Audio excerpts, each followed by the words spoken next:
Jan van Eyck, nascida em 1390, foi um pintor flamengo e um dos mais importantes mestres do estilo gótico flamengo. Nasceu em 1390 em Maes-Eyck, uma próspera região dos Países Baixos que hoje se localiza no sudoeste da Holanda e que faz fronteira com a Bélgica e a Alemanha. Foi conhecida pelos seus incríveis retratos e por isso foi encarregada de pintar algumas das pessoas mais influentes do mundo da sua época, entre muitas outras o famoso retrato de Isabel de Portugal.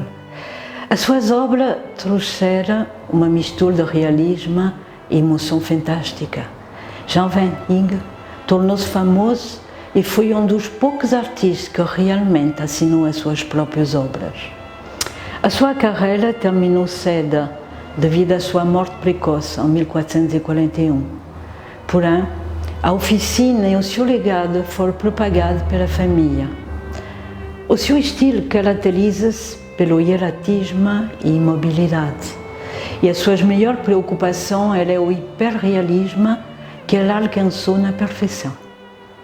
Grande amante dos detalhes e da sua ostentação, possui um olhar tão penetrante como um raio-x, que lhe permitia pintar um quadro com os mais pequenos pormenores de uma pintura.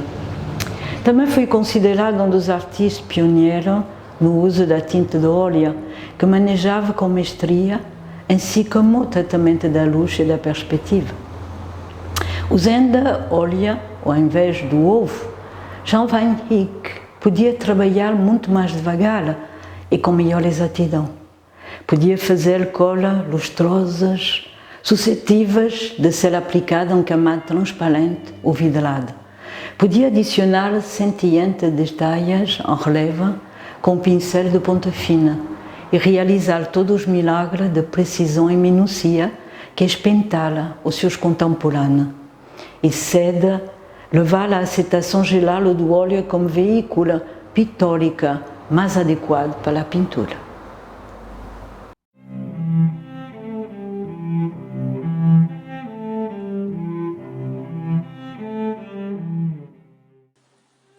O casal Arnolfini, pintado a óleo sobre madeira, mede 82 por 60 cm e encontra na National Gallery em Londres. É o mais famoso quadro de Jan van Eyck, tendo sido pintado em 1484. A obra exibe o rei comerciante da altura, Giovanni Arnolfini, e a sua esposa, Giovanna Cenami, que se estabeleceram e prosperaram na cidade de Bruges, hoje Bélgica, entre 1420 e 1472. O tema trata da celebração do matrimônio deste casal, e do qual o artista teria sido testemunha. Este quadro chama a atenção pelo realismo óptico, baseado nos detalhes microscópicos e numa magistral captação da luz e perspectiva, assim como a quietude, e sobretudo pela captação do orgulho, pelo bem-estar material que conseguira e a representação da sua esposa. A lâmpada, os móveis, finamente trabalhados, as roupas e um conjunto de detalhes que vamos tentar interpretar. A verdadeira mensagem desta obra constitui ainda um enigma. Quem são os verdadeiros autores deste matrimônio? Que significado podemos dar ao seu gesto e aos objetos que se encontram no recinto, que aparenta ser um quarto? Porque se encontra uma só vela acesa no lustre. Qual é o significado da inscrição em latim por cima do espelho? A tradição diz que este retrato é o dos Arnolfini na época do seu casamento. Sabe-se que, antes do Concílio de Trento, um casal podia se casar num lugar privado na presença de um membro do clérigo, realizando um simples juramento com a mão do noivo levantada e a união das mãos de ambos. A assinatura do pintor em cima do espelho seria uma das provas da presença de Van Eyck como testemunha, faltando para completar a cerimônia do matrimônio um membro do clérigo e o próprio pintor, que, com a sua assinatura, não só reclama a autoria do quadro, como também a sua presença na realização deste contrato matrimonial. Jan van Eyck, Voita Rica, 1484. Jan van Eyck esteve aqui em 1484. Estamos, portanto, em presença de um retrato e, ao mesmo tempo, de uma pintura religiosa. Todos os elementos da pintura têm um significado, até o mais ínfimo pormenor visual. Cama, fruta, etc. Segundo o princípio do simbolismo disfarçado, que consiste em ocultar os símbolos por detrás da aparência do real. Uma outra hipótese recente surgiu da autoria do historiador de arte medieval Pierre Michel Bertrand. O autor do livro intitulado Le Portrait de Van Eyck, que sugere que esta pintura é um retrato do pintor Van Eyck e da sua esposa grávida, e não de Giovanna Senami e o seu marido Giovannia Arnolfini. Os argumentos que ele propõe em favor dessa hipótese são, na sua maioria, inéditos. Lança uma nova interpretação de alguns aspectos da obra que até então escapavam aos comentaristas. Para Michel Bertrand, o tema da pintura não está, como sempre se acreditou, ligado à ideia do casamento, mas sim à da maternidade. Margarida Van Eyck está grávida e toda a composição, no mínimo os detalhes, parece ter sido produzida para testemunhar isso. Para a autora, o Eyck da assinatura pode ser visto como um demonstrativo, um advérbio do lugar, estava aqui, o que tornaria essa assinatura uma prova que este pintor seria a própria cena de casamento de Van Eyck. A composição desta pintura está organizada em torno das duas personagens principais, que constituem o primeiro plano da obra. O tamanho, bem como a posição do homem e da mulher, traz uma verticalidade dominante à pintura. O espaço também se divide em dois. À esquerda, o banqueiro, à direita, a sua esposa. O homem está perto da janela e o sustento da casa, voltada para fora. A mulher, por outro lado, está do lado de dentro, já que representa a intimidade do lar, perto da cama e de frente para a lareira. As mãos unidas do casal estão praticamente na interseção das diagonais, no centro da pintura, e simbolizam o seu compromisso. Vestida com roupas luxuosas, o homem e a mulher permanecem na câmara nupcial para concluir o vínculo matrimonial. A mulher usa um vestido de tecido verde que na moda da época se queria que a silhueta das mulheres fosse alongada e que tivesse um ventre proeminente, símbolo da matriz cheia de promessa de vida.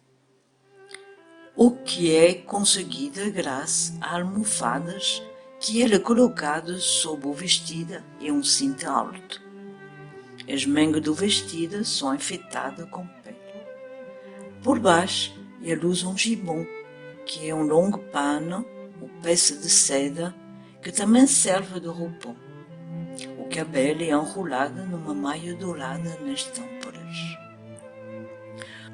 Os tamancos no chão, além de obviamente comunicar que o casal está descalço, simboliza a crença na época de que pisar o chão descalço assegurava a fertilidade. Além disso, também representa uma referência a um trecho bíblico. Tira as sandálias dos pés, porque o lugar em que está é uma terra santa, dando, deste modo, a ênfase à natureza sagrada do matrimônio. Quanto ao simbolismo das cores, o verde do vestido da mulher, franzida à volta do ventre, caracteriza a esperança de fertilidade iminente. O azul, cor da calma, da tranquilidade e da fé, enquanto que o branco do tocado é sinal de pureza e de virginidade. O castanho e o preto, na escolha dominante da roupa do marido, reflete a ideia de segurança e de autoridade. O vermelho, principalmente da cama e da poltrona, revela a energia de vida que irá tornar fecunda a intimidade do lar. A escolha de mostrar a cama e o quarto é intencional. É um quarto nupcial. O vermelho, cor quente da roupa da cama, reforça a ideia do mútuo amor que mantém viva a chama do desejo. Na cabeceira da cama, vê-se talhada uma mulher com um dragão aos pés. É provável que seja Santa Margarida, protetora dos partos e cujo atributo é o dragão. A escova, ao lado, poderia referir-se a Santa Marta. O nome Marte vem do hebraico e significa Senhora. No Evangelho, Santa Marta apresenta-se como modelo ativo de quem a acolhe.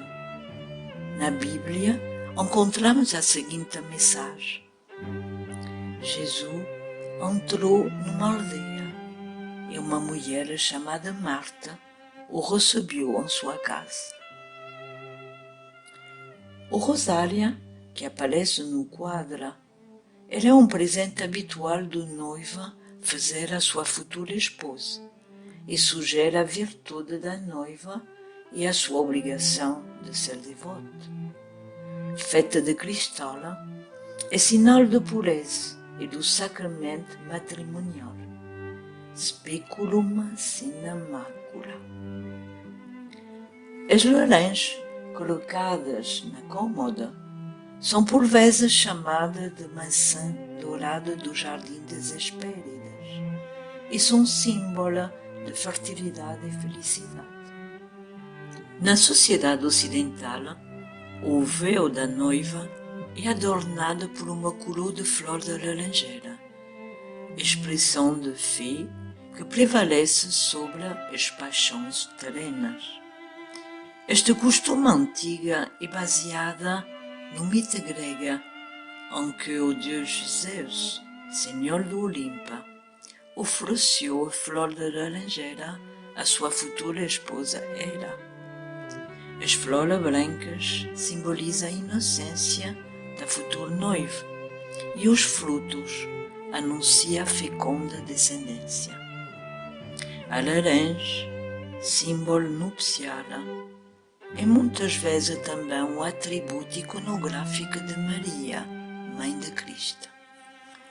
Um candelabro cuidadosamente ornamentado só tem uma vela acesa, simbolizando a chama do amor, pois era costume flamengo acender uma vela no primeiro dia de casamento, permitindo a sua luz consagrar o juramento do rito nupcial na presença de Cristo que tudo via.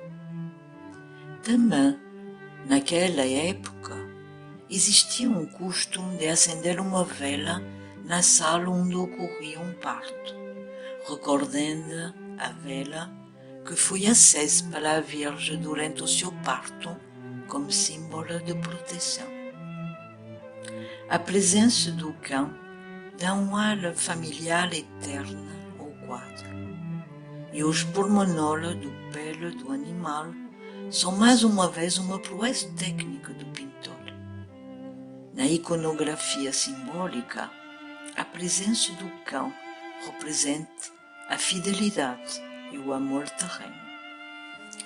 O espelho é um dos elementos importantes do quadro. Estes pequenos espelhos convexos eram muito popular naquela época e ela é chamada bruxas. E ela é usada para afastar a má sorte. No quadro, o espelho assinala a porta de entrada para uma outra dimensão. Dimensão esta que irá consagrar o momento, tomando por testemunha a luz de Deus. Esta espelha mede entre 5,5 cm e ao redor dela encontramos a estação da Via Sacra inserida ao medalhão circular com apenas 1,5 cm de diâmetro. Se olharmos atentamente o espelho, percebemos que não é só o casal Arnolfini que está lá. Também podemos ver o reflexo de duas outras pessoas, provavelmente o clérigo e o próprio pintor. Desde sempre, o espelho é considerado o símbolo da verdade. O espelho não mente e destaca sem esconder as falhas e qualidades de quem olha para si mesmo. E ela apenas reflete a imagem da nossa própria alma, que será vista por outros que estão observando. Deste modo, o espelho é também um símbolo de sabedoria e conhecimento. Além disso, o espelho coloca o espaço da sala em duas perspectivas: o invisível no visível, o infinitamente grande no infinitamente pequeno, numa encenação quase teatral que reproduz o ato da criação do qual o pintor participa pela sua arte. Cosme de Médicis costumava dizer que todo artista se reproduz na sua arte. Pela primeira vez na história da arte, um pintor retrata-se como testemunho de um facto, algo que, com o decorrer dos tempos, virou recorrente em muitas obras, como, por exemplo, na famosa obra As Meninas, do pintor Velázquez. Gostaria de finalizar esta breve análise utilizando a famosa frase do cineasta francês Jean Cocteau, que nos adverte para a necessidade de usar prudência no que diz respeito àquilo que para nós pode parecer verdadeiro, sem que por isso possamos afirmar que seja a única verdade, pois cada mente humana vê o mundo pelo prisma daquilo que conhece. Diz a ela que o espelho faria bem melhor se refletisse um pouco antes de devolver as imagens.